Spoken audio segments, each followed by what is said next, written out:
Kempf, who's been involved with Vote411 since the beginning of the State League's involvement. And then we'll get to your questions. So Liz, could you please start and tell us a little bit about yourself?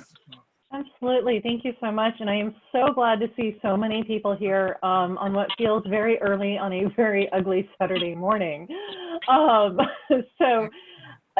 Really just thrilled to be here. I am a little bit northeast of Marysville, Washington right now, sitting in my home office, which is painted black.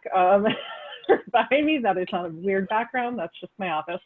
And I am the national, so I'm on the national board, chair of the Mission Impact Committee, which Vote411 falls within, because we are focused on how do we achieve our mission, which is empowering voters and defending democracy. To talk about the Vote411 program, we've got a few things.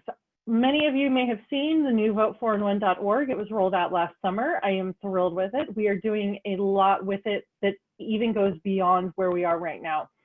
Key things are Spanish site translation is in progress.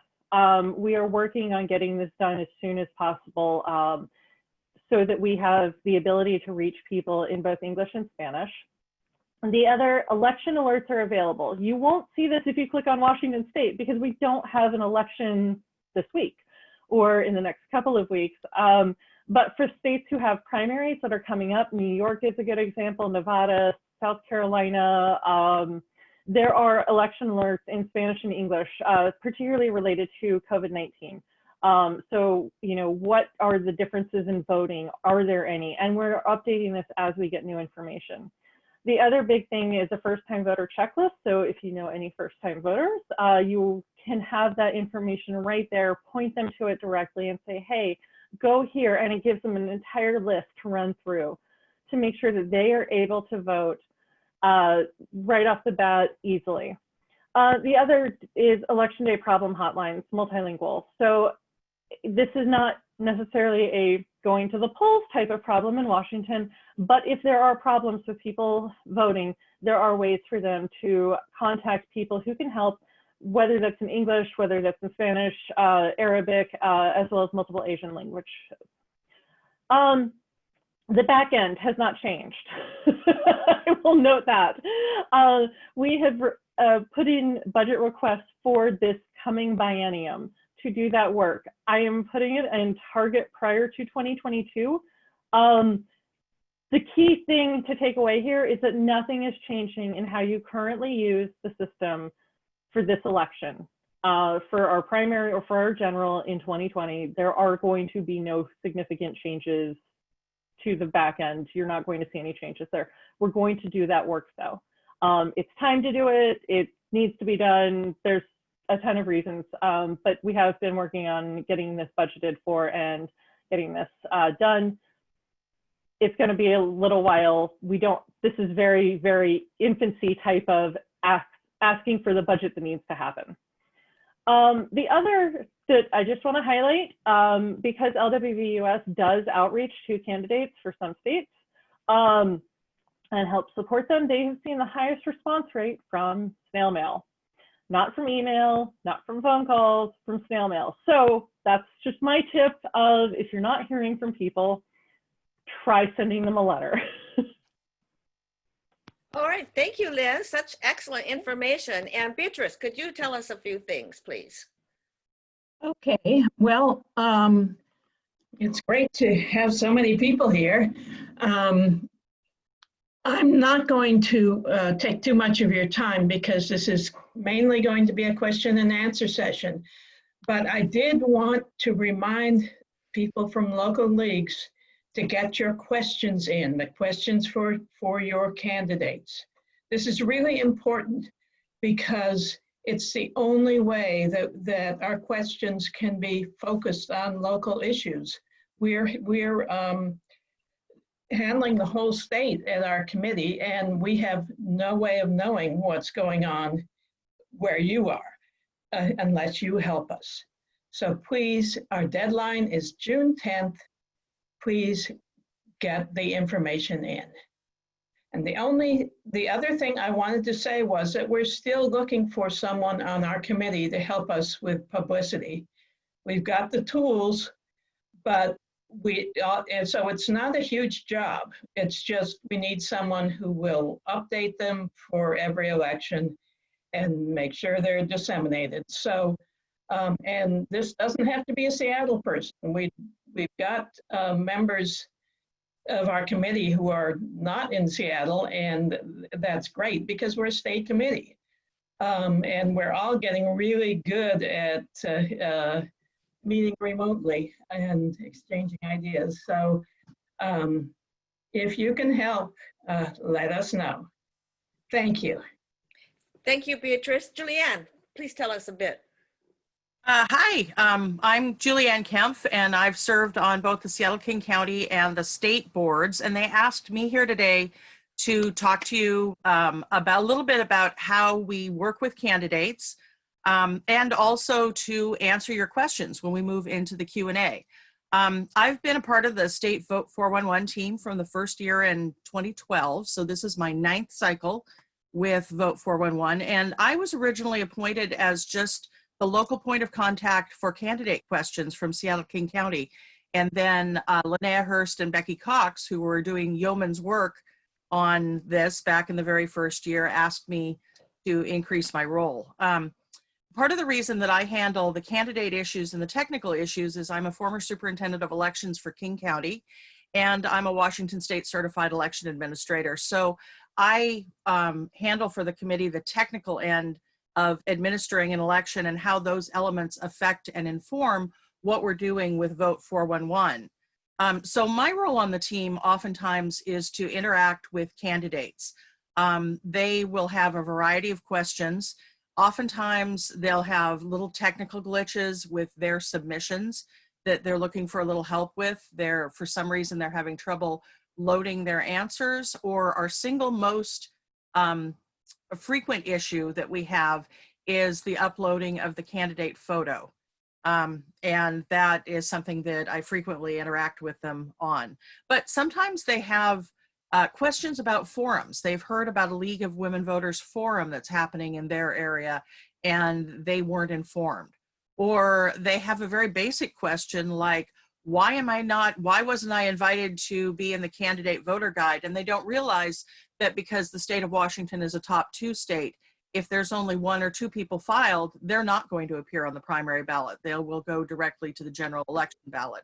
So sometimes it's questions that don't even specifically relate to Vote411, but kind of wrap totally into the experience, especially with first-time candidates, of running for office. We do contact candidates 3 times, so they don't go without contact. However, something that we've been learning as we develop our body of knowledge for what the experience is for the candidate out in the field is that depending upon their internet provider, because we send out so many emails at the same time, some internet providers will flag our emails as spam. So if you hear of a local candidate who thinks that they haven't been invited to Vote411, one, you can rest assured that we at least attempted to invite them, but there could be a technical issue with them receiving our emails. And if we hear about that, we may be able to correct that and send them individual emails. Although I stay on the back end of the program currently and really just deal with the candidates, over the 9 cycles I've been involved, I've worked on just about every aspect of the program, from PR and marketing, question development, loading of the races into the software, job descriptions, getting the jurisdictions right, and then of course what I'm doing now is candidate interactions. So I am happy to field any Vote411 questions that you want to throw at me. Thank you so much, Julianne. Okay, we are ready to get started with our questions. If we have any phone questions, they will call. I'll take those phone questions first. If you're calling by phone, be sure and say your name and your league. And when you do a question by chat, make sure you send it to everyone, as Shelley said. And it looks like we have let me see. Do we have a phone question, Shelley? No, I'm not hearing anything. So let's start. Mary, Go ahead. Yes. one thing I forgot to mention, if you're calling in by phone and you want to ask a question, hit *9 on your phone. And that will show us that you want to ask your question and we can unmute you. And so call it. Shelley, you'll keep track of anybody who hit *9 so we can catch their Right. questions too. Okay, so we do have some questions that have started to come in. One is from Sylvia Oliver in Spokane, and she would like to know, Liz, and maybe you too, Julianne, what you mean by the back-end site updates. So Liz, why don't you're the one who brought that up, so could you tell Sylvia what that is? So the front end of the site that everyone, all voters can use is vote411.org. It is powered by the People software. And the the People software is what I'm talking about in terms of being updated. And again, that is not scheduled to happen before this election. Everything will be continued in terms of when we are creating candidate questions. All of that work will be the same for you. And for the candidates who are going to be answering that. Okay, thank you.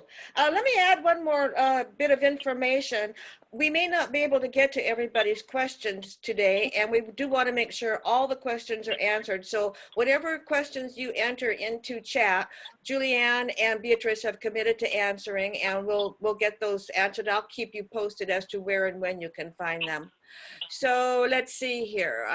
The next question I'm seeing is from Chris Bardle in Yakima, and she wants to know, can questions be submitted to the finalists after the primary? So can you update Vote 411 with new questions? I think is what Chris is asking.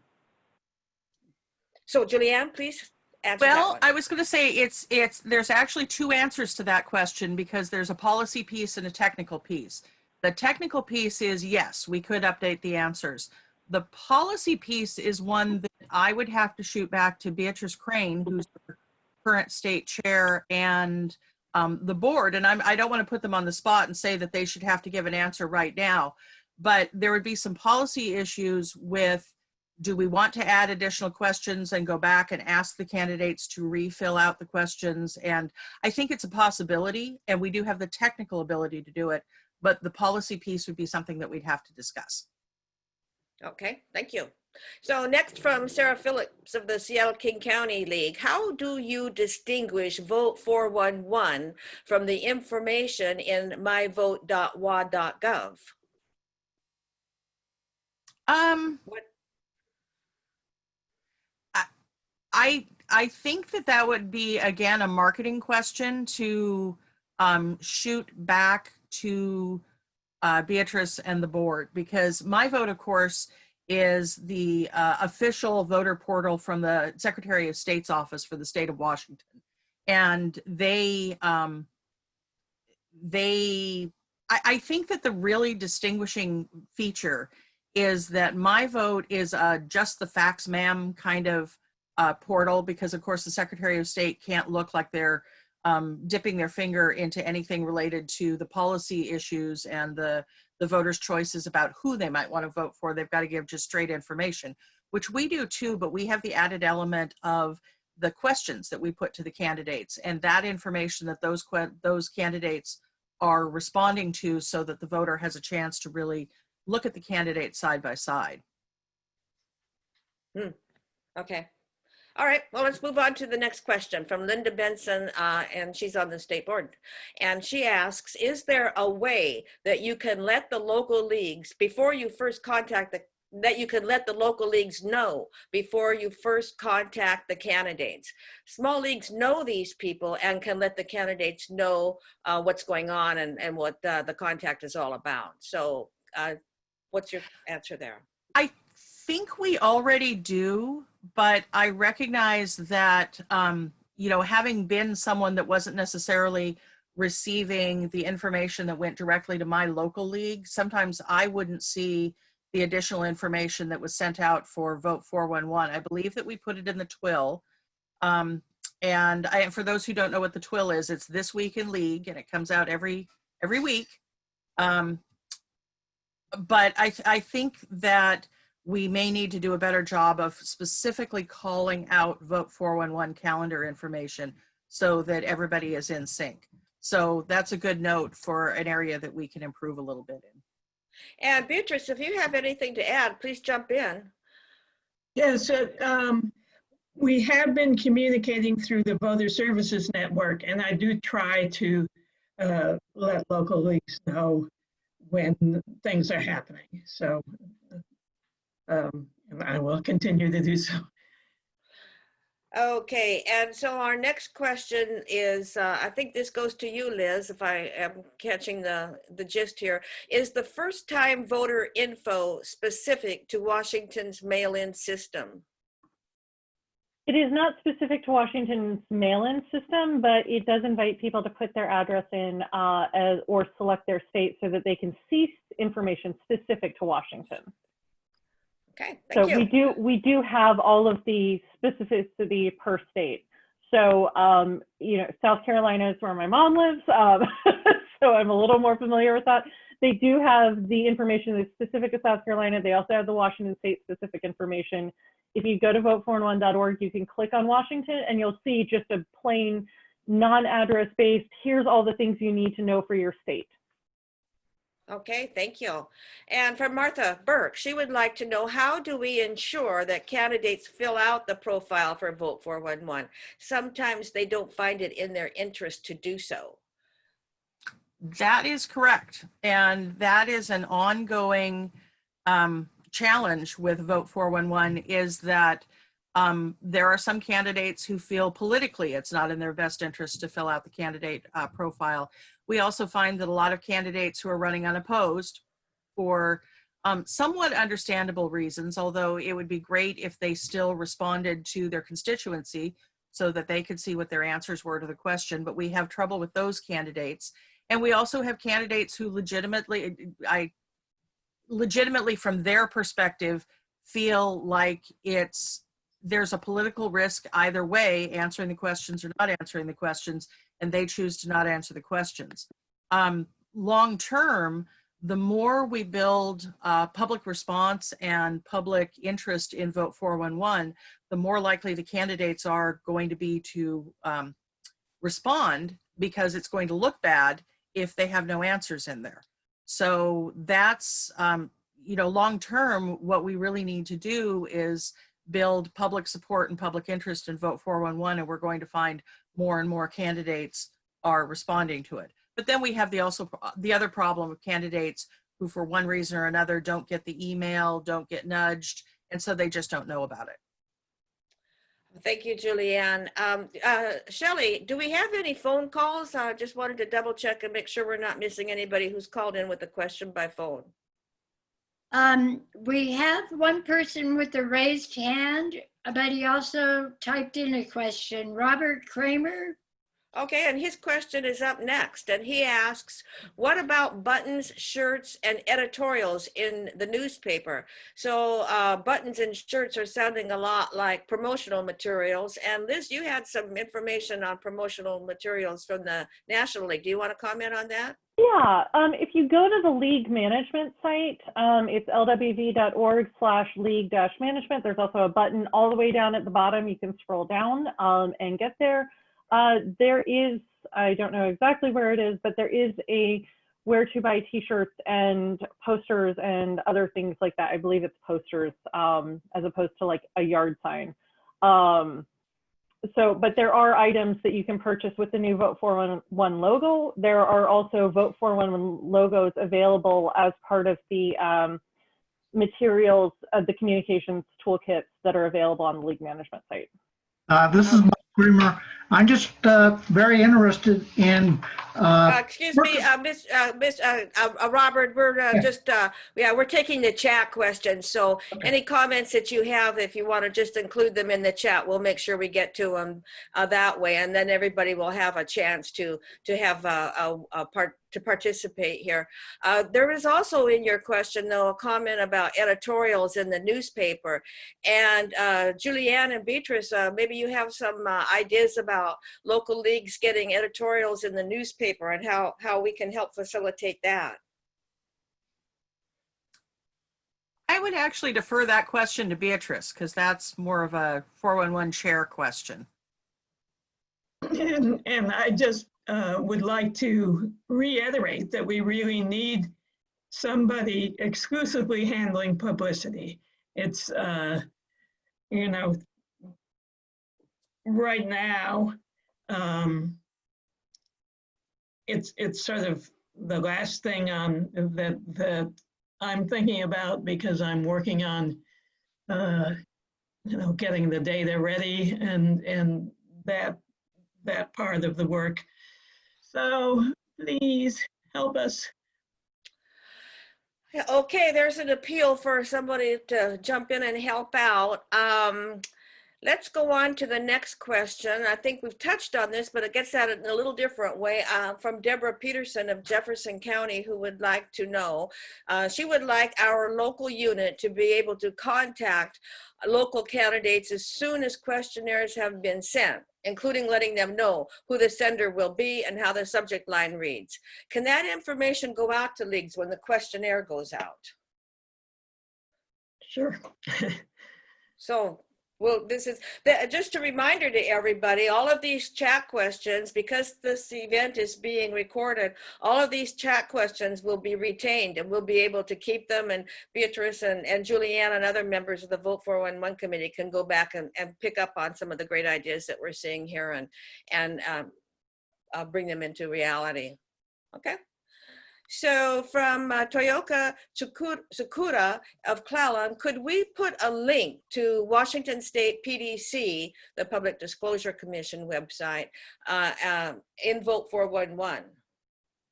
So I can take this. If you go to vote411.org, you click on Washington, the state, it's down below, it says Washington voting information. There is a campaign finance bullet point, I guess. And it says, for information on federal campaign contributions, please visit Open Secrets. For information on campaign contributions, please go to your state site. That links to the Public Disclosure PDC. Okay, thank you. And here's a question about contacting candidates. How is it done? From Wendy Sanderson in Skagit. When candidates are contacted about submitting their information to 411, is it always by email? Is that contact information taken from whatever has been submitted at time of signing up to run for office? Julianne? Yes, the initial contact is always by email because of the sheer volume. In an odd year where we've got all of the local races, we customarily have about 3,600 races. So we do have to use email in a blast email type of format to be able to reach out and contact all of them initially. For those candidates, and there usually are a handful each election who do not have an email address, our initial contact is through traditional postal mail.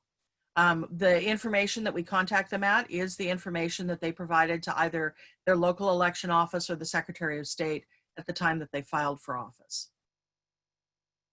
Okay, thank you. And just a reminder, just double checking one more time, Shelley, are there any phone people who have raised their hand to ask a question? I don't see any questions. We have 2 people on by phone. Okay. And if, just as a reminder, hit *9 and it should raise your hand. And then Mary can call on you. And also, just as a reminder, we're taking in the questions by chat just because we felt that this being the first time we're doing something like this, that would be the most efficient and easiest way. When we've done this for a few years, maybe we'll be able to be more creative in using this feature. But for right now, I think Zoom is chat's the way to go.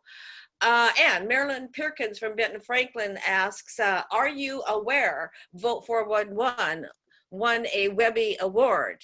And Liz, you might want to comment on that. Oh, yeah. We are super thrilled with that. There was a press release that went out last week or whenever that happened. It's been a long week. So yes, we are aware. And I hope that everyone is looking at the new site, is using it. And I'm so proud of the work that was done for it and of the community that we have built within the league that got us the Webby.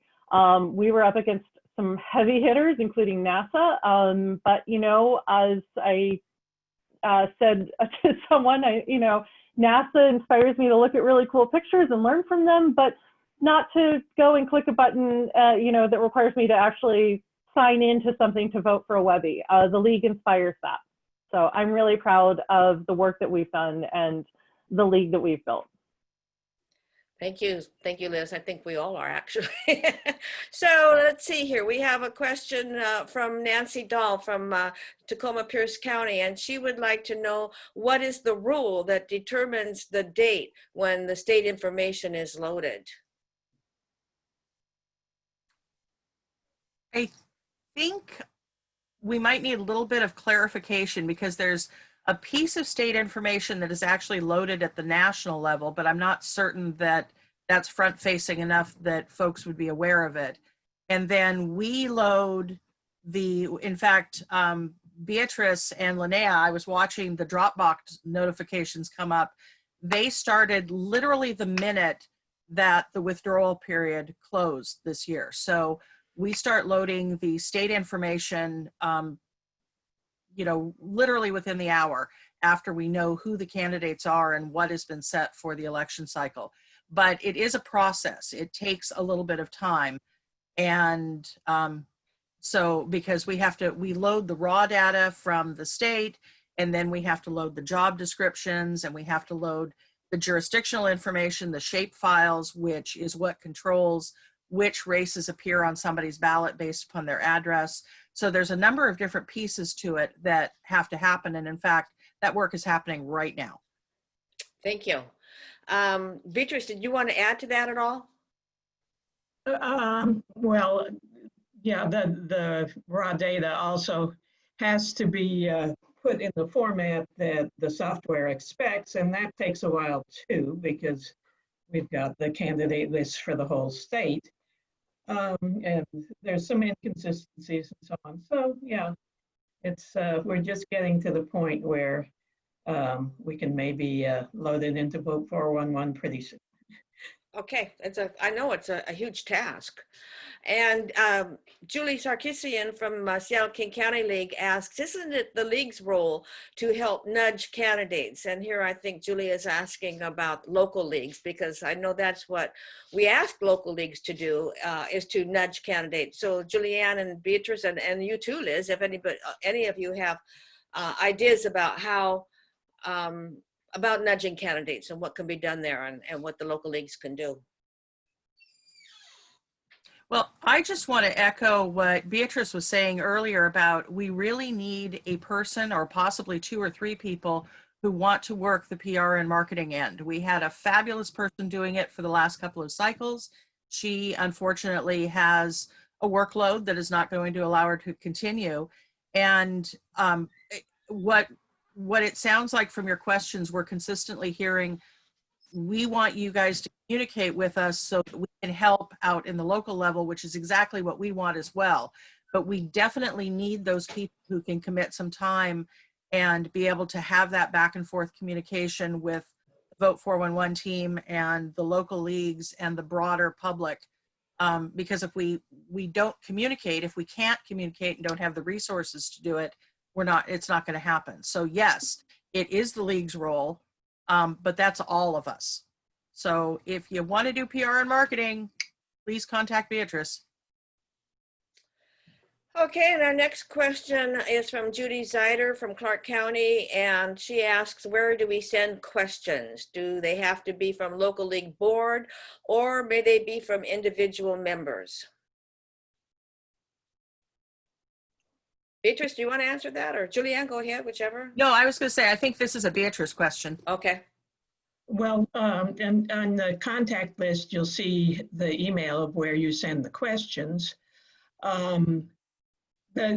You should probably coordinate at the local level, and because we don't want different sets of questions coming in from different places. So I would suggest, if you don't know who's handling the questions for your local league, find out, ask the president, and so that you can communicate with whoever's in charge if you're just an individual. But everybody's input is welcome. But we'd like to just have one set coming in per league.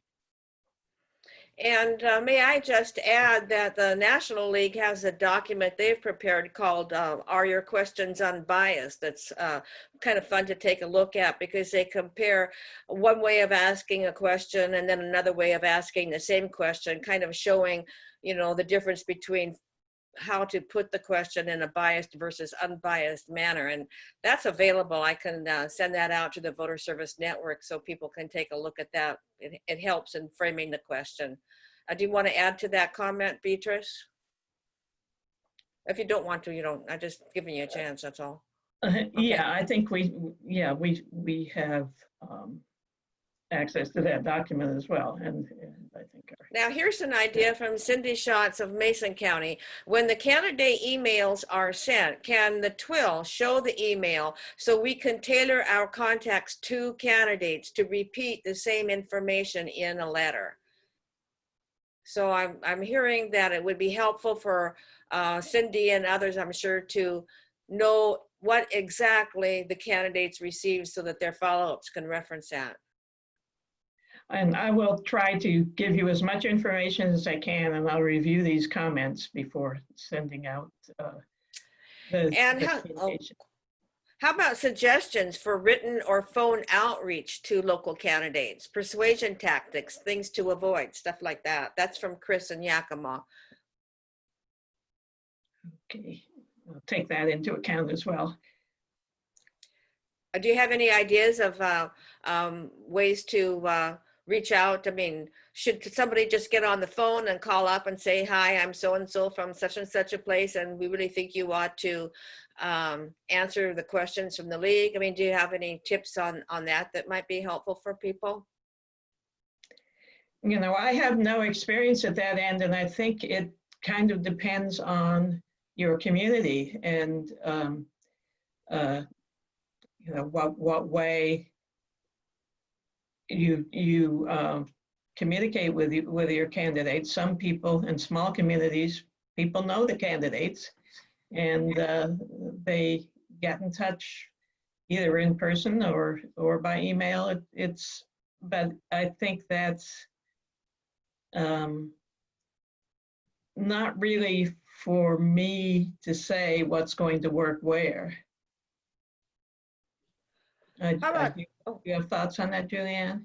Yeah, I was going to say, honestly, political campaigning, more so in the odd years than in the even years. In the even years, you've got your state and your federal candidates, and there's a level of sophistication in the campaigns that is somewhat different than in the odd years, where you have a lot of local races. And so you've got of very different cultures in different parts of the state as to what are the norms for campaigning and how you reach out to candidates.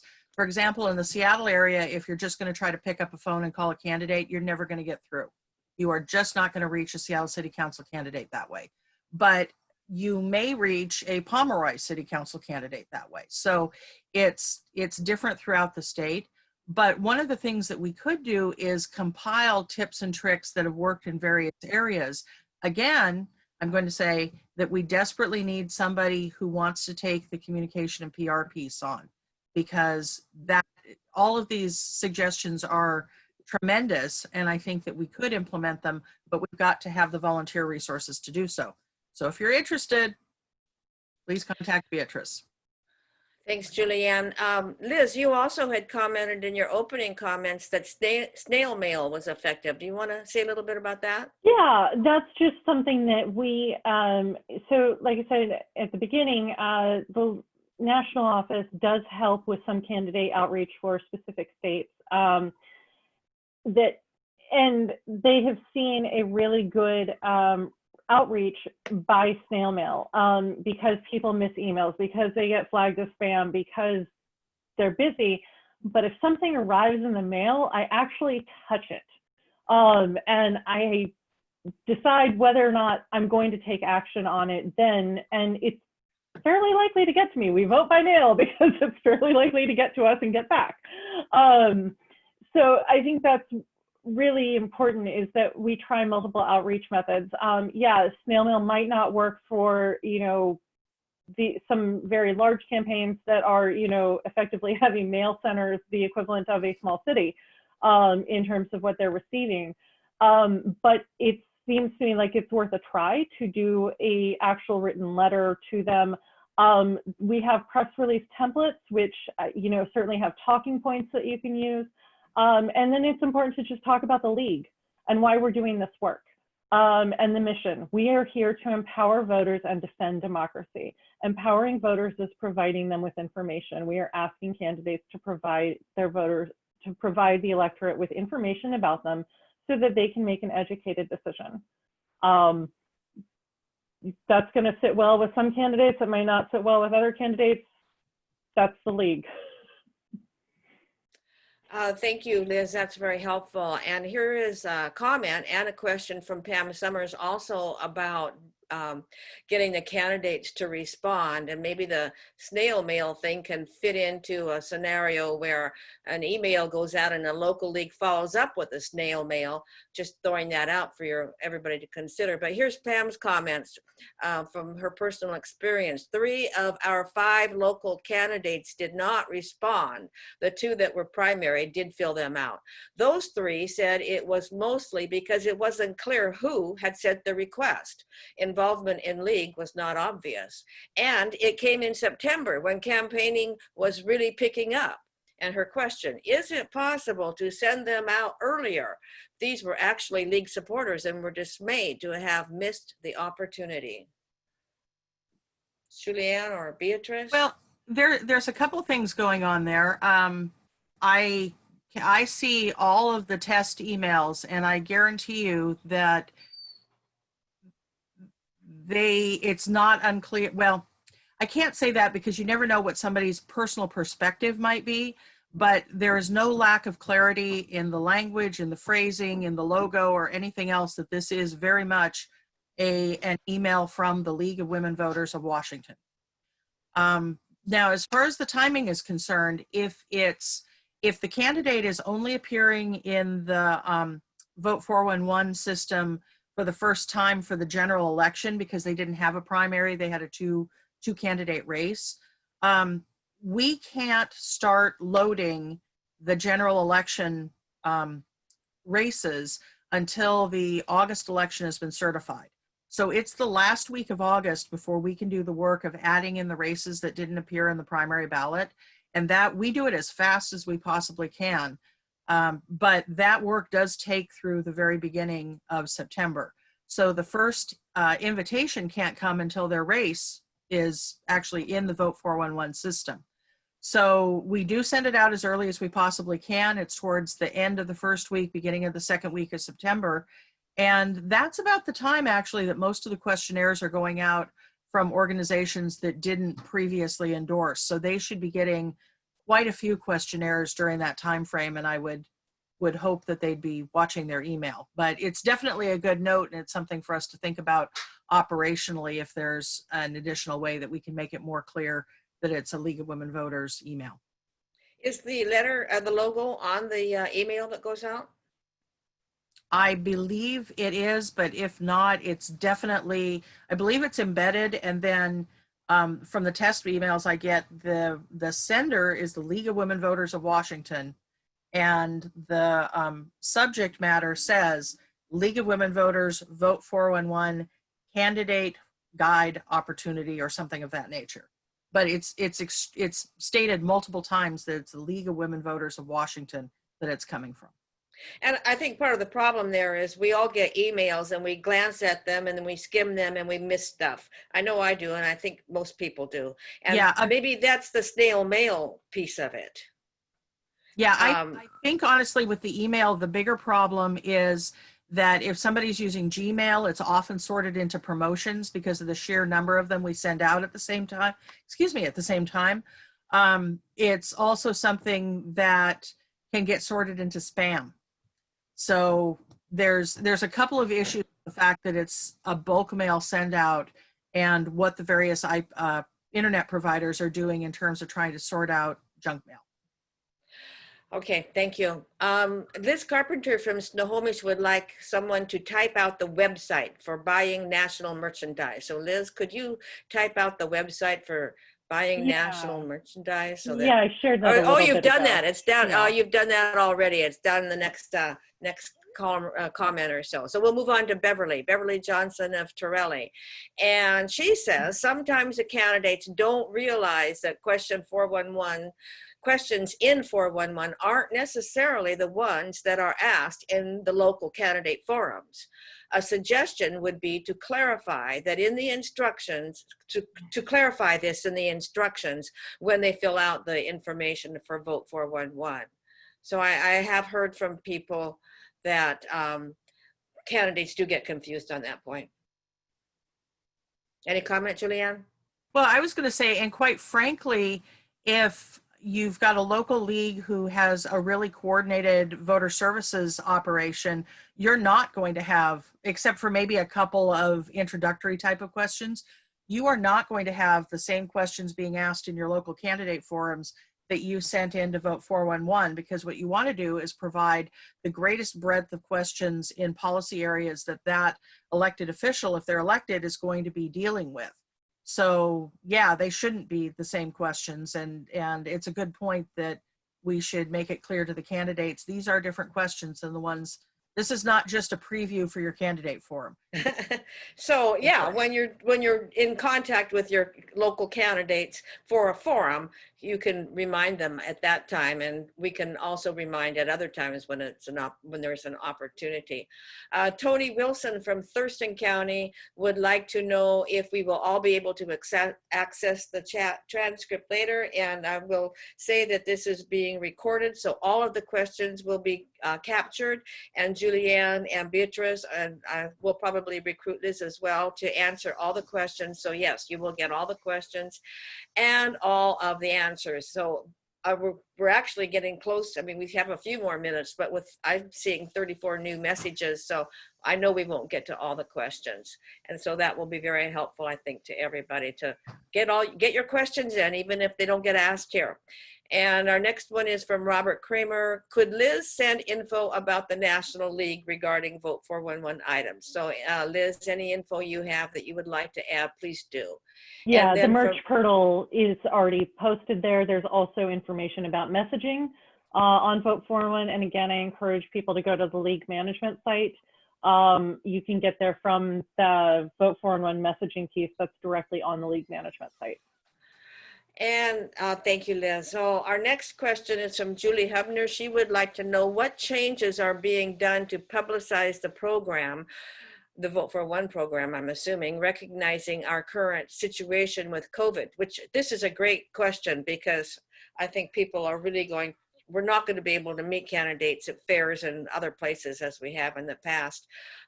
So that's a question that I think all three of you could answer from the local perspective. And Liz, if you have anything to add from the national perspective, that would be helpful. We're doing the digital outreach strategy, not that we have always done, we're doing more of it, obviously. But, you know, there's so much information about Vote 411 and accessing it. We have Instagram, we have Facebook, Twitter, and probably other social media that I don't actually follow very frequently. So there's a lot of information out there as far as how COVID is impacting voting in various states. That is at the top of any state that currently has an active election. As I noted earlier, Washington does not have an immediate upcoming election, so there's nothing there. But if you go to a state with a primary coming up soon, there's information both English and Spanish about how to do that. It is a digital marketing strategy at this point. So very much I would concur with all of the Washington folks who've said we need marketing people, Julianne, Beatrice. If you have experience with digital marketing, I saw someone posted a comment below about what they've said to, you know, anyone with 18-year-olds in your life, go, you know, check out these resources, do that outreach to your personal circles and help that grow. People share stuff all the time because it's real easy to click like and share, and that puts it up in people's feeds. Keep getting the message out. Julianne, Beatrice, do you have anything you want to add to that? I think, okay, well, did it really well is that if you've got folks that are talented in digital marketing, both, grab them for your local leagues, but we really need somebody who can do that for Vote 411 at the state level. And Nancy Dahl asks, what date would you suggest we start promoting Vote 411? And I think the answer has to do with who our publicity person might be. But Julianne, maybe you'd like to go into a little more detail on that. Do we have a date, or Beatrice, do we have a date? We have go live and publication dates, and that seems like a media plan that's built around when our go live, our publication date is obviously going to be the most effective. And so, and our publication date tends to be right about the same time that the Secretary of State publishes the voter pamphlet online. So, yeah, tied to that. For the election. So at this point, we're looking to a publication date of July 10th. July 10th. July 10th. Okay, and how about judges? Are they in Vote 411? Marilyn Perkins would like to know. Yes. Judges. Yes. We're unique in the nation in that we put every single contest in the entire state in Vote 411. Whether you're running for, sewer commissioner in a sewer district that has 20 customers, or whether you're running for governor of the state of Washington, that race is going to appear in Vote 411. And we are the only state in the union that puts every single race, every single candidate, opposed or unopposed, in Vote 411. And that's also in parts of the state where there are no leagues. Is that not right? That is correct. Okay, that's great. And Beth would like us to review again the timeline. Now, you can either do that, or else you can promise her that it will be in the notes, whichever you prefer. The timeline for contacting candidates before the primary and the general election. I think Beatrice might be taking notes right now. She's got the calendar, but yeah, Okay. include the timeline in because we're going to take all of the questions from the session and provide everybody with a written answer as well. We can put the timeline in there. Okay. Yeah, I can give you, a few dates if you'd like. We will be inviting the candidates around June 22nd. And as I said, we'll publish July 10th. So at that point, you'll be able to see whether your candidate has responded, and at that, you would then be in a position to nudge the candidate who hasn't responded. Okay, let's see. Back to the questions. Karen Crowley would like to know, what criteria do you use in deciding which questions to include from local leagues? What's the criteria for including questions? I actually, Beatrice, do you want to? Well, I think it's really a question for the people who work on the questions, but so I think they generally set a limit on how many questions to include, and otherwise review the questions and make sure that they are unbiased and to the point, concise, and try to use what the local leagues submit. It would be fair to say, wouldn't it, Beatrice, that when it comes to the questions, the Vote 411 committee is really interested in knowing the questions from the local community, because it's hard to know what's going on in a community that you're not a member of. And so the local league is actually where the impetus for the questions comes. And so that they're the ones who actually set the criteria. Whether you do that by a board process or however you do it, the Vote 411 committee will take the questions and only alter them if they're biased in the way they're framed. Is that a fair statement, Beatrice? Yes, but not all of the communities, not all of the local communities will send in questions, and we have a set of general questions that we use you know, when we don't know about the local issues, because we can only ask really focused questions if we get the information. Okay, so, and Barbara Chevalier makes some comments about COVID-19 and ideas about how it can be a way of getting candidates to recognize that here's an opportunity for you to get your message out. So that, please note that. And then from Deborah Peterson in Jefferson County, another timeline question: are the invitation to submit and the deadline the same for candidates who do and who don't appear on the primary ballot? So if you wanted to address that one, Julianne or Beatrice. Yeah, the initial invitations just go out to the candidates who are going to be on the primary ballot. And then after the primary is over and the results are certified, then we invite the candidates who will only be in the general election. Okay. And from Joan Smith in the Seattle King County League, an idea about sending an earlier save the date for questions from the league, and then hopefully be specific on the date that they would receive the questions by email. So if they're all coming in September, maybe it's not a bad idea that you know they're coming, but you haven't been able to, you know, to be on the lookout for a notice to candidates to be on the lookout for questions that will be coming, but you can't send them yet because everything's not in order. Is that possible? Or something to think about? Yes. Okay. And here's a comment from Teresa in Tacoma Pierce County about COVID, so take a look at that. We are getting close on time. I think we've got time for a couple more questions. Here's one from Ellie Hutton in Clark County. Would like to know, is it possible for a slide to be added to this presentation to include the timeline?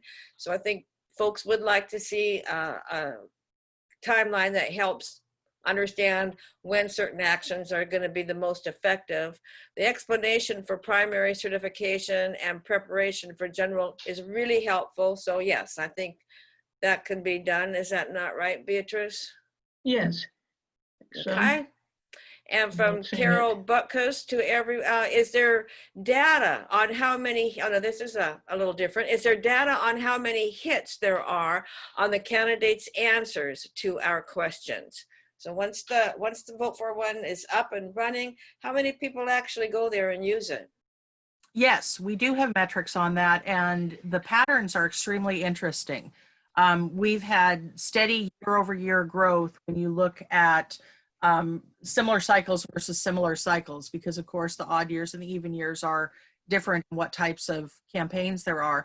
And here's what I personally think is the single most interesting metric, is that, like with a lot of things with elections, what drives people's interest are hot races. That we can do all the encouragement that we want to encourage younger voters to register and vote, encourage older voters to consistently vote. But what really drives the races that voters are interested in on Vote411 are hot races. And so the more that we have local questions that have specific interest to the voters who are looking at a specific race, and the more that there are hot races in areas. And what's really interesting is that we had a race, and I want to say it was in Eastern Washington City, and I wish I could remember which one it was, but it was one of the smaller cities a few years ago that had lost its local paper, and so really didn't have any other place where voters could get information and questions put to the candidates.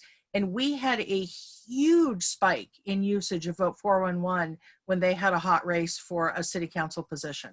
So it really shows that it's a valuable resource that in some parts of the state where they're losing their local papers is an incredibly important resource too. And the metrics show us that.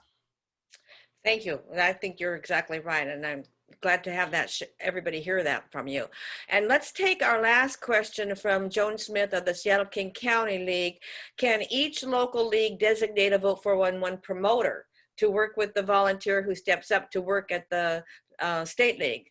enable ideas of sharing. So I'm seeing here in this question a scenario where you have a key person who's designated in the local league to work with the state league. So I know that Beatrice would like to answer that. What do you have to say there, Beatrice? Well, that sounds like a good idea to me. And it would. We still need the person on this end, but if they have someone designated to communicate with about the publicity, things would go very smoothly. So if, to everybody listening then, can I say that if this is something you'd be interested in helping with from the local league perspective, so be a key person from your local league, I think that would be helpful. And Beatrice, you could take those names, is that right? We have the contact information, so just send an email to the appropriate email contact on the contact information. Will that work? Sure. Just so Yeah, you we have, have, you know some people who are interested in helping out from their local league perspective, and then if they're interested in helping out from their on the publicity that the Vote 411 committee, the publicity position that the Vote 411 committee needs, they could help there as well. So you provided that contact information, and do you want to specify which of those emails would be the best one to contact you? It's I think the third one, the one that has no other designation. It's just the general email to Vote 411. So I invite everybody to contact Beatrice that way and let her know what you would like to do and how you would like to help, if that's something that would work out for you in your life at this time.